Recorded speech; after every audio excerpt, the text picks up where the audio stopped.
Sports 1140. Keegan Murray inside, high window. There's his first bucket in a Kings uniform in the preseason. Nice soft touch off the dribble that time against Juan Toscano Anderson. Murray calls for the ball, gets it, launches for three. He's got the triple. Keegan Murray, absolutely no hesitation, knocking down just the second three-pointer the Kings made. Their first 3 points came from Kevin Huerter. This is their second and only other three-point success in the opening quarter. There's Trey Lyles looking to find Rashawn Holmes. Top of the foul circle, pivots, hands to Keegan Murray, drives it into the paint, sets up the alley-oop. Rip it home, big fella. Rashawn Holmes, beautifully designed play and perfectly executed on the setup from Keegan Murray for the assist, and Holmes with the right-hand rip. That ties the score. We're even at 51 apiece. Sets up the alley-oop, broken up by Keegan Murray. Saves it from going out of bounds with a quick tip over to Mitchell. Mitchell into the front court. Back to Murray. Stops, fires. He hits the triple. It's 59-53. Sacramento's biggest lead of the ballgame. Keegan Murray now has 12 points. Steal. Murray to run to the rack. He's got a two-hand flush. Quick 5 points from the rookie Keegan Murray. And it's 61-53 in favor of Sacramento. Mike Brown said something after the game to the effect of, don't mistake his quiet demeanor for a lack of competitiveness. He's intensely competitive. And then when asked what the quiet demeanor can help him with, I thought Mike Brown's answer was very, very telling and good. He said it slows the game down for him. Most rookies who were picked high, again, this is Mike talking, they go out and play hard to prove there's a reason they got picked high. But too many times when rookies play hard, they're also playing too fast and just, all over the place. Whereas Keegan Murray seems to have this veteran presence about him where the game slows down and he just lets it come to him. You saw that on display last night. And even I like the fact that some of the game early on when he came in, he was guarding LeBron. Yeah. And if he's going to play this 4 or 3, I mean, you're going to see Kawhi, LeBron, KD, Giannis. You got the best guys in the league, some of those guys out there. So that he was so poised, no turnovers, everything I thought he was in the summer, and it played out in one game last night, but I just thought he would be better around better players, and he is. We saw every summer league game he played. I actually thought, I don't even need to think that. This is a dumb statement, especially considering the level of competition. By far his best game. But all around, like you said, no turnovers, 2 steals on top of that, shooting just under 70% from the field. He was the best player on the floor last night on either side. In a game that featured Domantas Sabonis, De'Aaron Fox, LeBron James, Russ Westbrook, Anthony Davis, he was the best player on the floor. Now it's preseason, it's game 1. The vets are cruising. Right. They're in cruise control mode. It's totally understandable. This is his first professional game, preseason game. I also have that voice in my head that says, I'm old enough to remember when the Kings were coming off an undefeated summer league, when the Kings got into preseason and we started to see Davion Mitchell really defend aggressively. Mm-hmm. And it was like, oh my God, is he an all-star this, I'm exaggerating, but there was I want to be careful with Keegan, but it seems different. Yeah. Very different. Yeah, I'd agree. And I think, last night, if you would go to the reason why the Kings won the game, for whatever that's worth, again, preseason, they end up winning by 30. I think what was on display is the Kings' depth, right? Yes. When the Kings didn't start their starters, didn't play their starters in the second half, at least the guys that started yesterday, so they bring their next 5. The Lakers didn't play their starters. That drop-off was significant. It felt like the second half, the Kings were playing a summer league game. Yes. But Rashawn Holmes is out there, and Keegan Murray is out there, and Davion Mitchell, and NBA regulars. Guys that have played a lot of minutes for in this league. So I think the Kings' depth is going to be good. It's going to serve them well. But then when you have a team like the Lakers, it goes back to health. If they stay healthy and they get a bunch of games with Westbrook, LeBron, and AD, they'll be okay because that's such high-level talent. But, again, one game looked good. I was really watching the defense. I saw moments that it was better. Yes. What I liked the most, there was a play that was so bad defensively by Malik Monk, and boy, did Mike Brown get after him. Good. And I went, that's what you need to do. Will Malik Monk do that all the time? I hope not. Right.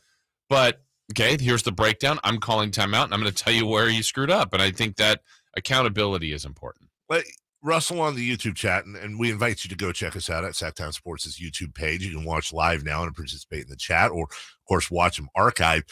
Russell says that the Kings' defense looked improved, but, Lord, they can't shoot. I hear you, 40.8% for the Kings, which was far better than the Lakers' 31.2%. It was a brick fest. There's no doubt about it. But the second half, far better than the first half, I would say, number one. And number two, game one preseason's always. I can't make any decisions on their shooting abilities or inabilities. And I know that's kind of incongruent. We're slurping on Keegan Murray right now, but, staying away from shooting's always a little bit off early on.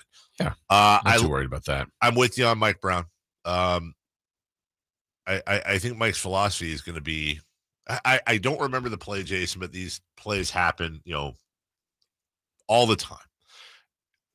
And it seems to happen to the Kings, where there was a play last night in the second half, and I don't remember any of the specifics other than the Kings played tremendous defense. They were rotating perfectly, doubling perfectly, switching perfectly. And then whoever it was on the Lakers, it was I think it was Little Pippen,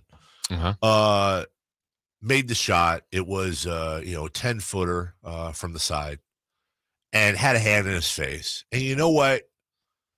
Good offense is going to beat good defense generally. These guys are paid to score. There's no 15-10 games in the NBA.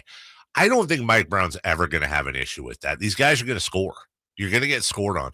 But as you said with Malik Monk, if it's a play where you just left your man, you got distracted, you lacked effort, whatever, well, it's those margins that he needs to get into as a coach and make sure that doesn't happen or happens as little as possible. It sounds like that's what he was trying to do tonight with all 20 guys that he played. Yeah, and the fact that all 20 played, and the fact that all 20 played, who was the low minutes? 7?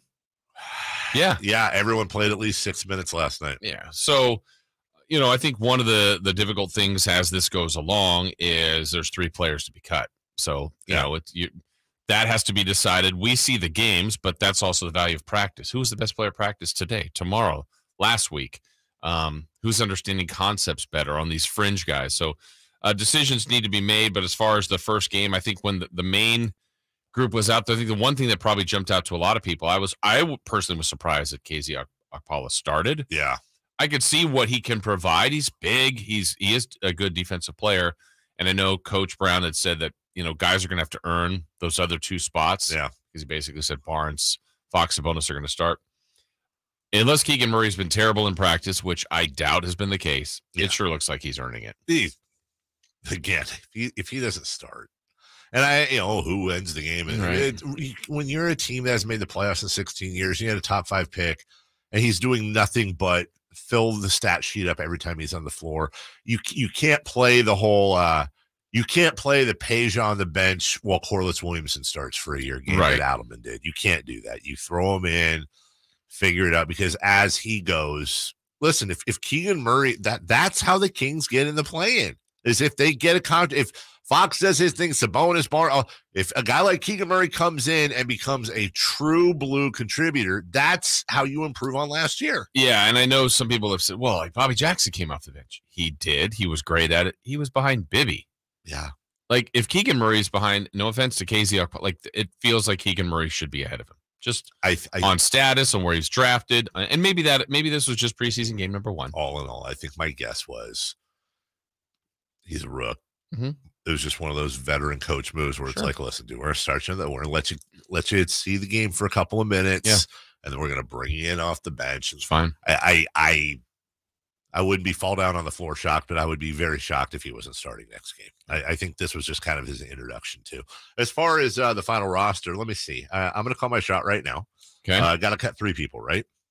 I'm going to go Merrill, Dellavedova, and Quinn Cook. Well, you're cutting both guards, both point guards. I think in a sense you've got and I mean, the thing there, because Keanu Ellis is going to be He'll be a two-way, and so will Keita. Keita. So there's that. I feel like those guys are safe on And the two-way. Could it be a monarchy? Could it be Bazemore? Did they sign Bazemore? Was Bazemore's contract guaranteed? That I don't remember. I want to say it was a 1-year guarantee. I could be wrong. But I think, in this case, there's a couple of guys that can move over. You've got Fox, you've got Mitchell as your guards. Davis or Monk or whoever could move over at times. You could always call Ellis up. It just seems like, and the reason I'm picking on the veterans, those two at least, is they're not going to the G League. Mm-hmm. There's no G League option there for them. So it's a good problem to have. Davis last night 1 of 6, by the way. And again, that's just between Davis and Monk combining 4 of 17. Like, that's just not going to happen all year. And Kevin Herter's first shot with the Kings. Good. 3-pointer. Smooth as silk. Yeah. They need a lot more of that. They need a lot more of that.